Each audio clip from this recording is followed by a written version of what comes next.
Supreme court of Pakistan जिथे दूसरे कई मामलात विच भरवां किरदार अदा कर रही है, उत्थे सहाफियां दे हकूक लई भी मीडिया मालकान दे सामने आन खलोती है, जिहड़े अपने अदारियां तो करोड़ां ते अरबां रुपए कमा रहे ने, पर अपने वर्करां नूं कानून दे मुताबिक तनख्वाहां देण तो भी इनकारी ने। अफसोस की गल है कि पाकिस्तान के वड्डे अदारे जिहड़े ने इस काम च मुलवस ने,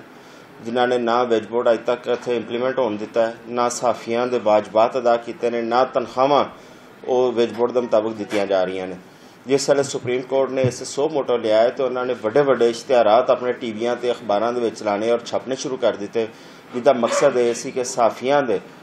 मराद दे विच या सहाफियां नूं वेज बोर्ड के मुताबिक तनख्वाहां ना मिलन और उन्हां अदारियां दी इजारादारी चलती रहे। मीडिया मालकान दा हनेर वेखो कि हुकूमत कोलों भी इश्तिहारां दी मद विच ठीक ठाक रकम लैंदे ने, पर हुकूमत पाकिस्तान दे ही बनाए गए कानूनां दे मुताबिक तनख्वाहां नहीं दिंदे। ते इस मामले विच सिर्फ छोटे सहाफती इदारे नहीं बल्कि वड्डे इदारे भी शामिल ने। पाकिस्तान दे मीडिया वर्कर्स दा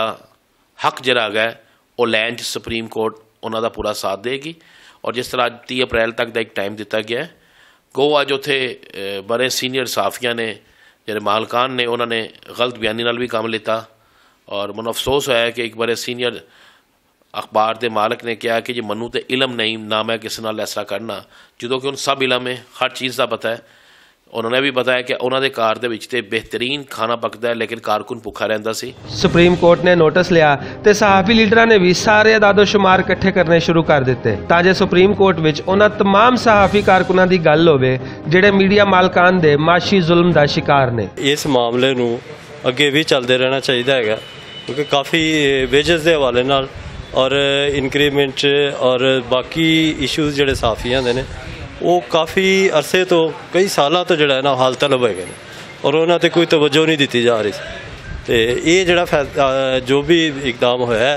ये मैं समझना कि एक संगमील साबित होएगा। इस मामले ते सहाफी लीडरां दा आखना है कि सुप्रीम कोर्ट ने इस मामले ते नोटिस लै ही लिया है तो फिर कोई ऐसा हुक्म भी सामने आना चाहिए है जिहदे नाल ये मामला हमेशा लई हल हो जाए। किसी भी इलैक्ट्रॉनिक मीडिया दे विच कोई सैलरी स्ट्रक्चर नहीं है जिहदे ते जिवें बाहरों मजदूर फड़ के मजदूरी ला ली दी और उन्होंने बारगेनिंग करके और उन्होंने भर्ती कर लिया जाता है। यही हिसाब इत्थे हो रहा है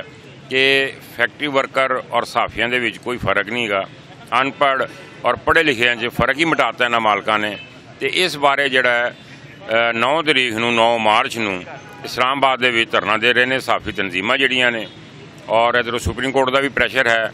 और जिस तरह पाकिस्तान का सब तो अहम और सब तो